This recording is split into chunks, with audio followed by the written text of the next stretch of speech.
Unit 3 आहे data सायन्सचा. ह्याच्यामध्ये डिफरन्स विचारला आहे हिस्टोग्राम आणि बार चार्टचा.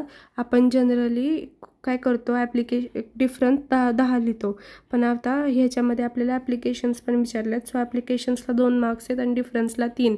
मग आपण 3 मार्क्सला 6 पॉईंट तर लिहिले पाहिजेत, पण आपण 6 कधीच लिहित नाही केले, म्हणजे जे केले ते कधीच आठवत नाही, म्हणून आपण 6पेक्षा 8 करू म्हणजे 6 लिहिता येतील.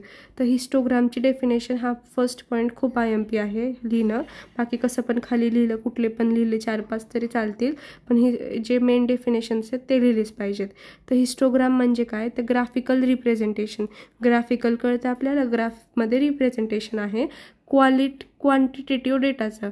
क्वांटिटेटिव्ह डेटा म्हणजे जास्त अमाऊंटमध्ये असलेल्या डेटाचं रिप्रेझेंटेशन ग्राफमध्ये आहे, त्याला हिस्टोग्राम म्हणतात. आणि बार चार्ट म्हणजे graphical representation of categorical data.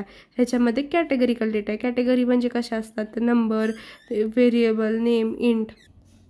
हिस्टोग्राममध्ये there is no space between bars, म्हणजे हिस्टोग्राममध्ये असं बार्स एकामेकालाच कनेक्टेड असतात, सो स्पेस बिलकुल नसती. आणि बार चार्टमध्ये there is equal space between each pair.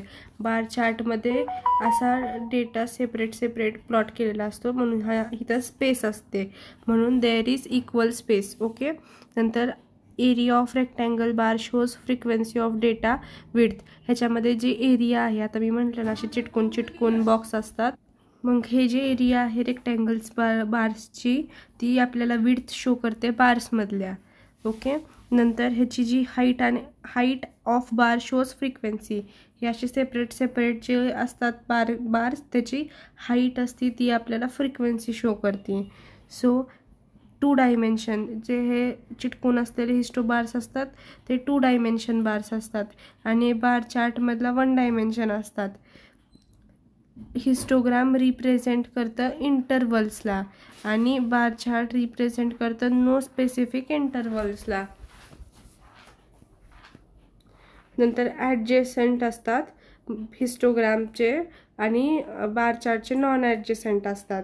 हिस्टोग्राममध्ये show distribution of data कसा डिस्ट्रीब्यूट होतो म्हणजे डिवाइड होतो तर ते शो होतं. आणि ह्याच्यामध्ये कंपरायझेस बिटवीन 2 कॅटेगरीज. ह्याच्यामध्ये 2 कॅटेगरीज असतात, ह्याच्यामध्ये कंपॅरिझन करून आपण बार्स ड्रॉ करतो.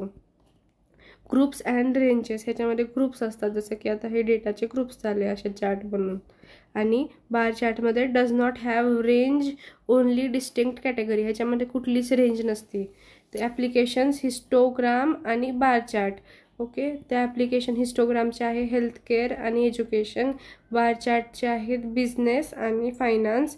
बिझनेसमध्ये सेल्स कंपॅरिझनसाठी यूज होतं, फायनान्समध्ये व्हिज्युअलाइज करायला की एक्सपेन्सेस किती झालेले आहेत. Question 2, how the colour, label and title will improve readability of data. So color help to tell difference between group or type of data. वेगळे डेटाचे टाईप आणि ग्रुप शो करायला कलर यूज करतात. Make chart look nice. ह्याच्यामुळे chart आपला छान दिसतो. Easier to read, easy असतं रीड करायला. Can highlight important by using bright and bold colours. जी इम्पॉर्टंट चार्ट आहे किंवा ग्राफ आहे तो आपण हायलाईट करू शकतो एका बोल्ड आणि ब्राईट कलरनी. नंतर quickly spot pattern and changes. वेगळे पॅटर्न्स आणि चेंजेस काय असतील ते आपण कलरमुळं लगेच लक्ष जातं. Use to show good or bad result. जर गुड रिझल्ट असेल तर ग्रीन यूज करतो, बॅड रिझल्ट असेल तर रेड यूज करतो. असे रिझल्ट आपण बघतो. लेबल म्हणजे काय, तर आता एखाद्या ह्याला आता इथं एक्स ॲक्सिसला नाव दिलेलं असतं समथिंग, वाय ॲक्सिसला नाव दिलेलं असतं something, is called as label. Define each pair of chart and graph. Each pair. Okay. Explain what number of line stand for, की नंबर ऑफ लाईन्स कशासाठी थांबलेले आहेत. Make the data easier to understand. Data easy होतो अंडरस्टँडला. Avoid confusion avoid होतं. Include names, axis and dots bar.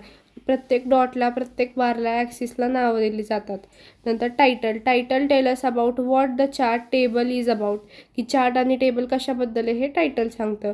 Give quick idea about what we are looking for. आपण काय बघतो ह्याला एक क्विक आयडिया देतं. Help to understand main topic right way, की जो मेन टॉपिक आहे तो करेक्ट वेने आपल्याला अंडरस्टूड होतो. Useful for showing data to others. दुसऱ्यांना डेटा दाखवायला हेल्पफुल होत आहे. Include extra information of suitable if needed, जे एक्स्ट्रा इन्फॉर्मेशन आहे ते पण आपण घेऊ शकतो. Question 3, Python code using matplotlib create line plot. Using matplotlib आपल्याला लाईन प्लॉट क्रिएट करायचा आहे फंक्शन्स घेऊन.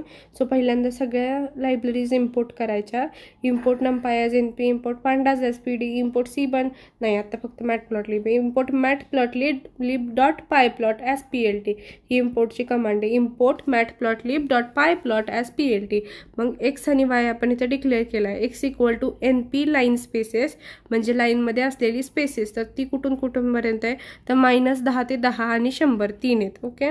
सो वाय ॲक्सिसला आपण एक्स चा स्क्वेअर म्हणजेच x multiply by 2 is x square घेतला आहे. ते हे एक्स आणि वाय डिक्लेअर केले आता आपलं. मग PLT डॉट प्लॉट म्हणजे आपण आता लाईन प्लॉट क्रिएट करायला कमांड आहे. ही आपल्याला क्वेश्चन म्हणजे विचारलं आहे तो लाईन प्लॉट क्रिएट करायची कमांड आहे. PLT डॉट प्लॉट, PLT आपण मॅटप्लॉटलिबनी आपल्याला रिप्रेझेंट करायला लावलं आहे, सो PLT घेतला आहे. PLT डॉट प्लॉट एक्स आणि वाय आता आपण डिक्लेअर केलेले ते खाली परत घ्यायचे. कलर हिरवा पाहिजे, लाल पाहिजे, कलर डिक्लेअर केला. लाईनची विड्थ 2 घेतली आहे. मग क्रिएट केला लाईन प्लॉट. तर त्या लाईन प्लॉटला आपण टायटल लेबल द्यायचे. मग टायटल काय आता आपला, तर plot function y equal to x square, कारण इथं आपण y equal to x square घेतला आहे आणि क्वेश्चनमध्ये तेच दिलं तर. मग सो PLT डॉट टायटल जे काही टाकू आपण ABCD ते डबल कोटमध्ये, सिंगल कोटमध्ये, ब्रॅकेटमध्ये लिहायचं. मग टायटल झालं की एक्स आणि वाय लेबल. एक्स लेबल म्हणजे आपला एक्स व्हॅल्यूज असणार, म्हणजे ज्या इकडं व्हॅल्यूज आहेत, आणि वाय लेबल म्हणजे वाय व्हॅल्यूज ज्या इकडं आहेत. ग्रीड म्हणजे काय, तर ही जी लाईन पास होती आहे ग्राफमधनं, तर ही आपली ट्रू असली पाहिजे. लाईनची स्टाईल डॉट डॉट डॉट डॉटची असली पाहिजेत, म्हणून 2 डॅश दिल्यात इथं, डॅशची असली पाहिजे म्हणून इथं 2 डॅश दिल्यात. अल्फा 0.7 नाही लक्षात राहिलं, नाही लिहिलं ओके, पण अल्फा 0.7 आहे ह्याचा. PLT डॉट टाईट लेआउट म्हणजे चिटकून त्या लाईन्स आपल्या जॉईन झाल्या पाहिजेत. आणि PLT डॉट शो केलं की आउटपुट आपल्याला दिसणार. सो आपलं आउटपुट 0पासनं 100पर्यंत चाललं आहे आणि 10पर्यंत इकडून चाललं आहे. -10, 0 to -10 इकडं रेंज काढली आहे आणि पॉझिटिव्हमधली इकडं रेंज काढली आहे. हे झालं लाईन प्लॉट युजिंग मॅटप्लॉटलिब. आता cbun यूज करून लाईन प्लॉट कसा काढतात, तर पहिल्यांदा इम्पोर्ट केल्या सगळ्या लायब्ररीज, पांडास, नंपाय, मॅटप्लॉटलिब, cbun. एक्स आणि वाय डिक्लेअर केला सेम ॲज दिस क्वेश्चन. एक्स आणि वाय डिक्लेअर केला की परत df.pd XY डिक्लेअर केला. जसं इथं PLTने केलं तर तसं आपण इथं करू शकतो. मग SNS dot set style equal to white grid, की आपली ग्रीड आता आपण व्हाईट घेतली आहे SNS डॉट सेट स्टाईलने. मग SNS डॉट ह्याचा जो लाईन प्लॉटचा कमांड आहे ती आहे SNS dot line plot. Data equal to DF, आपला जो डेटा फ्रेम आहे तो इक्वल टू DF आहे, म्हणून data equal to DF. X आहे एक्सच्या इक्वल, वाय आहे वायच्या इक्वल, इथून वरनं आपण हे लिहू शकतो. कलर हवा तो टाकायचा. मग PLT डॉट टायटल काय असणार आपलं, line plot equal to x equal to y, तर क्वेश्चनमध्ये दिलेलं होतं x equal to y. So PLT x label आपला एक्स व्हॅल्यूज, वाय लेबल आपला वाय व्हॅल्यूज, आणि नंतर PLT डॉट टाईट लेआउट म्हणजे सगळ्या लाईन्स जॉईन होणार. PLT डॉट शो, मग y equal to x square, 0पासून लाईन पास होती, इकडं निगेटिव्ह व्हॅल्यू इकडं पॉझिटिव्ह व्हॅल्यू, असं आउटपुट आहे ह्याचा. So next question 5, explain EDTA, find the relation between variable and identify pattern. की आता EDA म्हणजे काय आणि रिलेशन काय आहे व्हेरिएबल्सचं आयडेंटिफाय करायला डिफरंट पॅटर्न्सला. सो EDAचं full form, EDA stands for exploratory data analyze. EDA help us to understand data is easy or not, म्हणजे EDA आपल्याला हेल्प करतं की डेटा सेट आपला इझिली अंडरस्टँडेबल आहे का नाही, सोपा आहे का नाही. आयडेंटिफाय करतं ट्रेंड्स आणि पॅटर्न्स, ह्याच्यामध्ये डेटा सेटमध्ये आलेले वेगवेगळे ट्रेंड्स आणि पॅटर्न आयडेंटिफाय होतात. Use visualisation tools and grouping method in the sense आपण DAVला ग्रुपिंग यूज करायचं, ते ग्रुपिंग. आणि व्हिज्युअलिंग टूल्स म्हणजे तेच histogram, pair plot, bar chart ते. सो रिलेशन, आता क्वेश्चनमध्ये मेन काय विचारलं आहे, हे झालं EDTA बद्दल 4 पॉईंट. आणि आता विचारलं रिलेशन काय आहे व्हेरिएबलचं आयडेंटिफाय करायला डिफरंट पॅटर्न्सला, तर ते काय आहे बघू. यूज कोरिलेशन मॅट्रिक्स, तर आपण कोरिलेशन मॅट्रिक्स यूज करतो. हा मॅट्रिक्स असतो, इथे नंबर्स असतात. तर जसं आता आपण M3मध्ये केलं तर त्याला मॅट्रिक्स म्हणतात, कोरिलेशन मॅट्रिक्स. मग जर निगेटिव्ह आला तर मग पॉझिटिव्ह रिलेशन असणार, -1 असेल तर निगेटिव्ह रिलेशन असणार, आणि 0 मीन्स रिलेशनच नसणार. ओके, हे त्याचे रूल्स आहेत कोरिलेशन मॅट्रिक्सचे. स्कॅटर प्लॉट यूज करणं म्हणजे 2 relation help to see relation between 2 variables, की 2 व्हेरिएबल्समधलं जे रिलेशन आहे ते शो करतं. रायझिंग लाईन पॉझिटिव्ह, जर राईज होत असेल, राईज म्हणजे वर जाणे, जर असेल तर पॉझिटिव्ह, आणि फॉलिंग असेल तर निगेटिव्ह. आता line chart useful finding trends over time. Trending काय आहे ओव्हर टाईमनुसार त्याला लाईन चार्ट म्हणतात, किंवा लाईन चार्टचं रिलेशन डिफाईन होतं. बॉक्स प्लॉट शो करतं आपले व्हेरियस कॅटेगरीजमधल्या पॅटर्न्सला, की वेगवेगळ्या कॅटेगरीजला कसे पॅटर्न्स असतील, आणि व्हॅल्यूज काय आहेत आणि आउटलायर्स काय आहेत हे बघतं. हिस्टोग्राम आपलं डिस्ट्रीब्युशन ऑफ डेटा बघतं, की डेटा कसा डिवाइड होतोय, कसा डिस्ट्रीब्यूट होतोय, हेल्प करतं फाइंड करायला वेगवेगळे पॅटर्न्स कुठले यूज होणार आहेत ते. क्वेश्चन नंबर 13-14 हे कोरिलेशन मॅट्रिक्स, हिट मॅप आणि काय हे पेअर प्लॉट, ह्या तिन्हीचा कोड आहे एकत्र. सो पहिल्यांदा इम्पोर्ट केल्या सगळ्या libraries, pandas as PD, seaborn as SNS, matplotlib as PLT, आणि नंतर seaborn as SNS, matplotlib .pyplot as PLT. 4 libraries import केल्या. डेटासेट लोड करायचा, अज्युम करून चालायचं ह्याच्यात की आयरिसचाच डेटासेट आहे.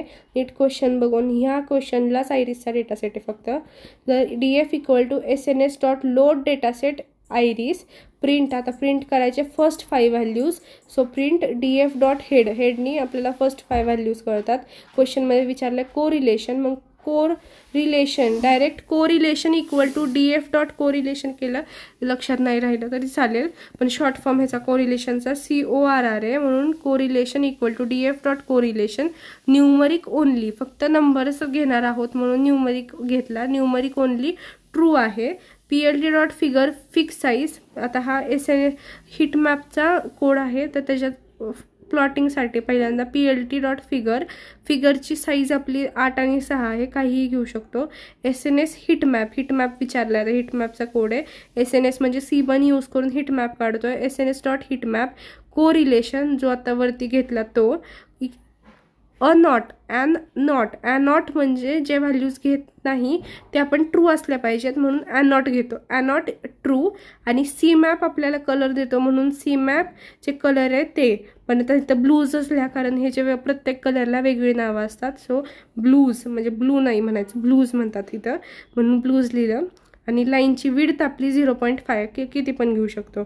मग PLT टायटल द्यायचा, हिट मॅप पाहिजे आपल्याला, शोईंग कोरिलेशन, काहीही टायटल लिहू शकतो hit map related. PLT show केला की हिट मॅप दिसणार. आता हा पेअर प्लॉटचा कोड आहे. PLT फिगर फिक्स साईज टाकली. PLT म्हणजे मॅटप्लॉटलिब यूज करून PLT घेतो. पेअर प्लॉटचा कोड आहे SNS.pairplot. SNS म्हणजे सीबन, SNS.pair प्लॉट काढायला डेटा आपण इक्वल करतो यू म्हणजे काय की स्पेसिफिक कॉलमला सिलेक्ट करणे. आता त्या आयरिसच्या डेटा सेटमध्ये वेगवेगळे कॉलम्स असतील, त्यातलं एक कॉलमचं नाव स्पीशीज आहे, तर स्पीशीज U = स्पीशीज, आणि जे घेतोय ते सिंगल कोटमध्ये. आणि जो डायग्रामचा काइंड आहे तो KDE आहे, kernel density estimation. PLT subtitle, आता टायटल तर मेन इथं टाकलं, मग आता सबटायटल टाकू. जरी नाही आठवलं तरी नुसतं टायटल PLT.title हे तरी चालेल. पेअर प्लॉट रिलेटेड काहीही टायटल देऊ शकतो आपण, की तर आयरिसचा डेटासेट पेअर प्लॉट करतोय असं लिहिलंय.